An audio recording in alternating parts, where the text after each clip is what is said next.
presenting Madhumita Dasgupta and Zareen Maisha to present an award. With respect, gratitude and love, Bangladesh Institute of Performing Arts BIPA celebrates dance legend Laila Hassan, a shining example of passion, dedication, and artistic excellence. Her lifelong commitment to dance has elevated the cultural landscape of Bangladesh. As a visionary dancer, choreographer, and mentor, she has inspired generations to pursue the art of dance with pride and purpose. Through her influence and unwavering devotion, she has transformed the lives and continues to shape the future of performing arts. This award recognizes her extraordinary contribution and lifelong dedication to dance. Laila Hassan.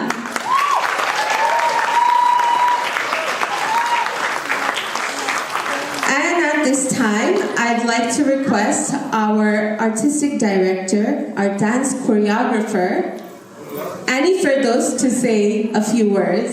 Annie Ferdos. আমি আমার নিজের অভিজ্ঞতার কথা বলতে চাই।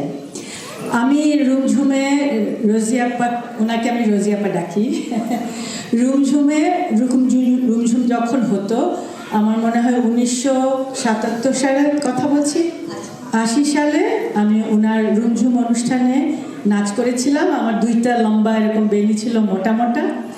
সেই সময়কার লায়লা হাসান উনি। কয়েকটা কথা আপনাদের সবাইকে জানাতে চাই আমার নিজের অভিজ্ঞতা তাকে ঘিরে।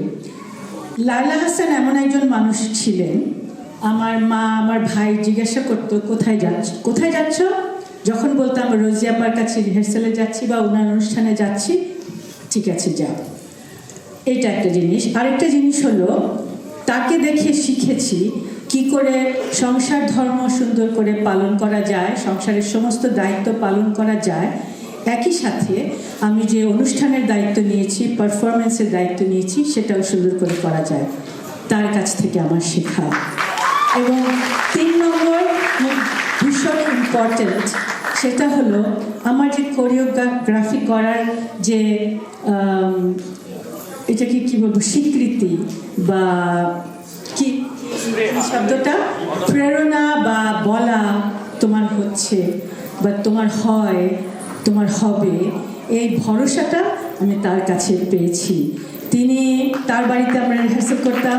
রাজাপা ঠিক বলছি নাকি বলবেন, তার বাড়িতে যখন আমরা লিভিং রুমে কয়েকজন রিহার্সাল করতাম, উনি তো চুলায় একটু রান্না নাড়া দিয়ে আবার আমাদের কাছে আসেন। সেই সময় তিনি বলতেন, অ্যানি এই জায়গাটা ঠিক করতে থাকো, আমি আসছি।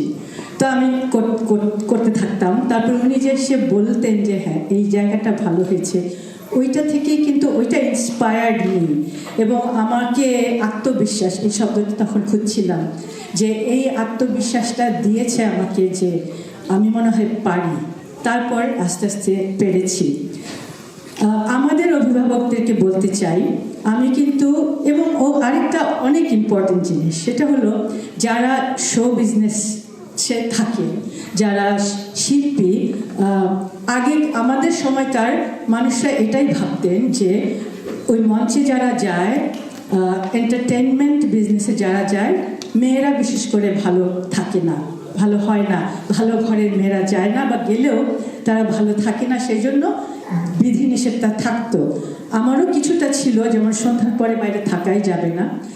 কিন্তু যেটা বলতে চাই যে শালীনতা বজায় রেখে পারফরমেন্স করা, সেটাও তাকে দেখে শেখা।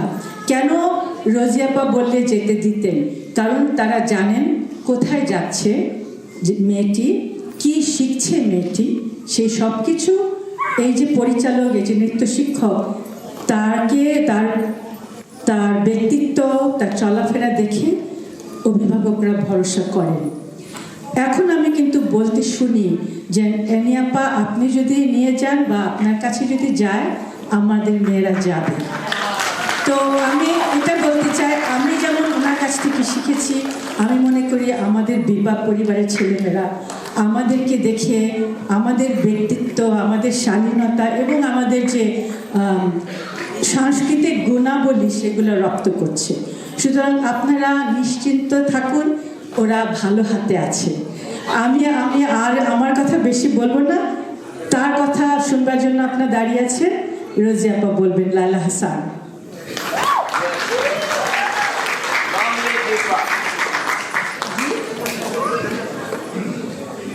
আমি এত অভিভূত, এত আপ্লুত, এত পেলাম, এত আমাকে বিপা দিল এই বাচ্চারা, আপনারা সবাই।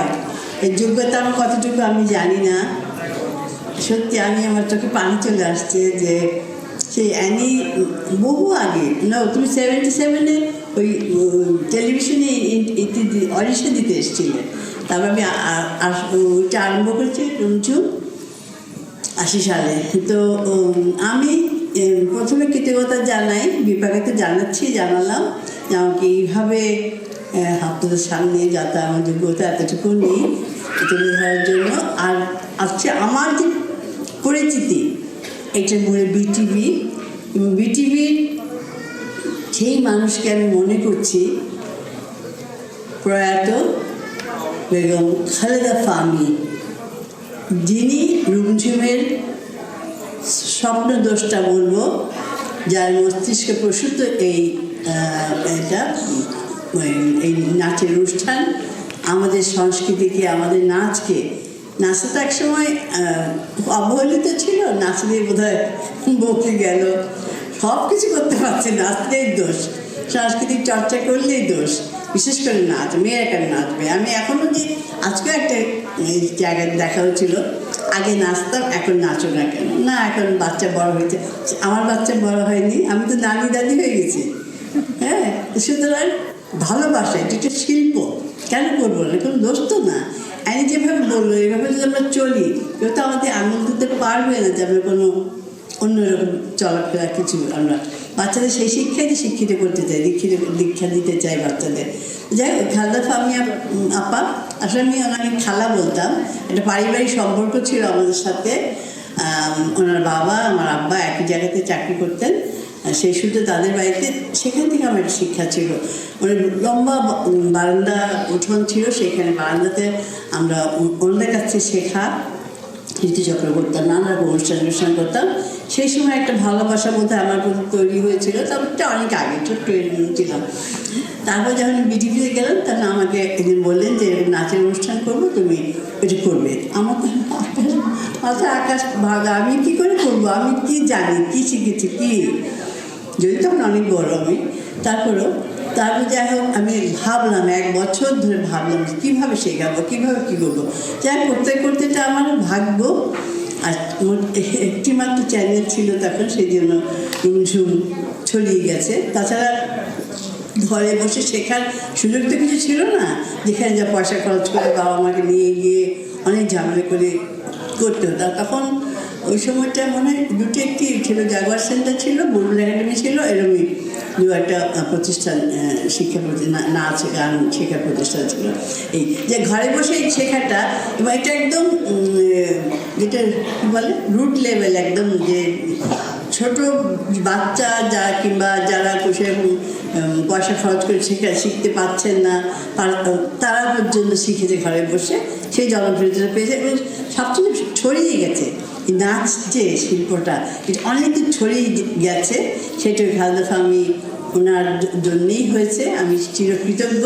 আমি যখনই আমার রুমঝুমের কথা ওঠে আমাদের, তখনই আমি ওনাকে স্মরণ করি। এবং সাকিনা সারোয়ার ছিলেন, উনিও প্রয়াত, উনি পরে লন্ডনে চলে গিয়েছিলেন, তো উনি ছিলেন প্রথম প্রযোজক। আর অনেকে এমন কোনো প্রডিউসার নেই যে কাজটা করেননি এবং ভালোবেসে করেছেন অনেক দিন পর্যন্ত।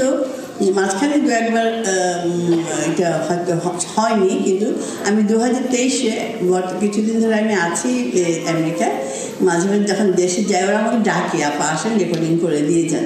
23 পর্যন্ত চলেছে, তারপরে যাওয়া হয়নি আর করা হয়নি আর কি। এখন নতুনটা শেখাচ্ছে, শিখছে।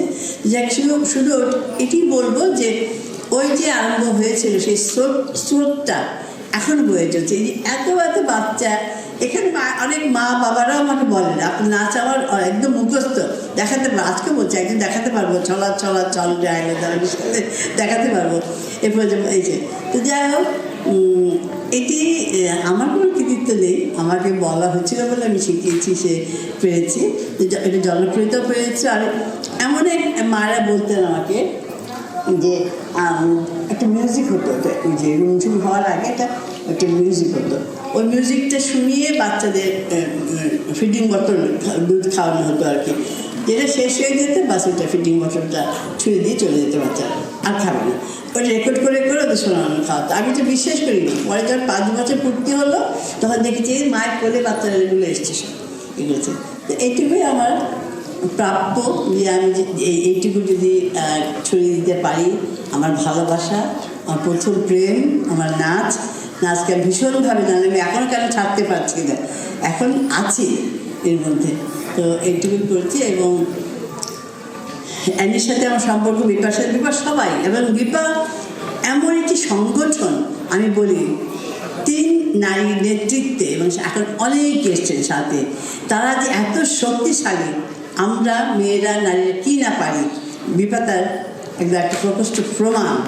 সবাই বিপার পাশে থাকবেন, আমরা চাই এই 33 আর বহু 33 পেরিয়ে যাক সব আপনাদের হাত ধরে। সবাইকে অনেক ধন্যবাদ, ভালো থাকবেন। একটা কথা আমার মনে হয়, আমি জানি না দৃষ্টি বলেছে নাকি, দ্বিতীয়বার বললেও একটু বলি। আমরা এটা রিহার্সাল শুরু করেছিলাম ফেব্রুয়ারি মাসে। আমি রোজি আপাকে বললাম, রোজি আপা 21শে ফেব্রুয়ারির অনুষ্ঠানে কলকাতা চলে যাবেন। তো উনি বললেন আমার শুধু এই উইকে সময় আছে, আমি আসতে পারবো। সেই ঠান্ডার মধ্যে উনি ওয়াশিংটন ডিসি থেকে এসেছিলেন। আমরা তাকে নিয়ে আমাদের এই যে মাইশা, আমাদের অন্যান্য নৃত্য শিক্ষকরা, তাদেরকে নিয়ে তার কাছ থেকে নাচটা তুলে নিয়েছিলাম, রেকর্ড করে রেখেছিলাম, তারপরে আমরাও তাদেরকে শিখালাম। রোজাপা আজকে আবার আসলেন। তো এই যে পরিশ্রমটুকু করার ইচ্ছা, এটা ভিতরে থাকেই। ওই যে বললেন, যেই শুরু করেছিলাম এখনো করেই যাচ্ছি, কারণ এটা ইচ্ছা হয়, আমাদেরকে ডাকলেই হয়, ঢোলের বাড়িটা পড়তে হবে, তাহলেই হবে, আর কিছু না। আমার ওই যে এটা বলছিলাম যে হ্যাঁ, ধরে বলছি, মজার কথা পরে বলছি যে বলছি ভালোবাসার টান শেষ দিন পর্যন্ত পারবো না, পা থাকবে না, হয়তো তো নেচেই যেতে চাই, এই ভালোবাসার সাথেই থাকতে চাই। এবং আমার আম্মা বলতেন একে তো নাচুনি বুড়ি, তারপর ঢোলের বাড়ি।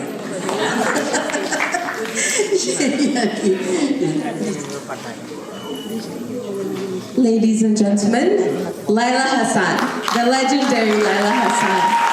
Thank you to all our kids, our teachers, and for all of you for being here tonight to witness